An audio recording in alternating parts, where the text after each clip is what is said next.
बदलापूरची घटना सर्वांना माहीतच असेल। आता याच बदलापूरच्या घटनेची पुनरावृत्ती अंबरनाथमध्ये झाली आहे। येथे शिक्षकानेच आपल्या विद्यार्थ्यांसोबत धक्कादायक कृत्य केल्याचं समोर आलं आहे।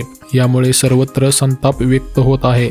नेमकं या शिक्षकाने काय केलं पुढे पाहण्या अगोदर तुम्ही आमच्या VP व्हायरल न्यूज मराठी चॅनलला सबस्क्राईब केले नसेल तर जरूर सबस्क्राईब करा। मिळालेल्या माहितीनुसार आरोपी शिक्षक लैंगिक शोषण करतानाचा व्हिडिओ काढून त्या आधारे या विद्यार्थ्यांना ब्लॅकमेल करीत होता। यामध्ये पीडित विद्यार्थी शाळेत जाण्यास तयार नसल्याने त्यांच्या पालकांनी या विद्यार्थ्यांना विश्वासात घेतले। यानंतर हा सर्व प्रकार उघडकीस आला। या प्रकरणी आरोपी शिक्षकाविरोधात पॉक्सो अंतर्गत गुन्हा दाखल करून त्याला अटक करण्यात आली आहे। आरोपीला न्यायालयाने 2 दिवसांची पोलीस कोठडी सुनावली असून या घटनेने पालक वर्गात मात्र संतापाचे वातावरण आहे। एका सेवाभावी संस्थेच्या शाळेत शिक्षकाने अल्पवयीन मुलांवर लैंगिक अत्याचार केल्याची संतापजनक घटना समोर आली आहे। या प्रकरणी अंबरनाथ पश्चिम पोलिसांनी नराधम शिक्षकाला बेड्या ठोकल्या आहेत। अंबरनाथ पश्चिमेच्या वांद्रापाडा परिसरात एका सेवाभावी संस्थेची शाळा आहे। या शाळेत परिसरातील गोरगरीब विद्यार्थी शिक्षण घेतात। दरम्यान या प्रकरणामुळे अंबरनाथ शहरात मात्र एकच मोठी खळबळ उडाली आहे।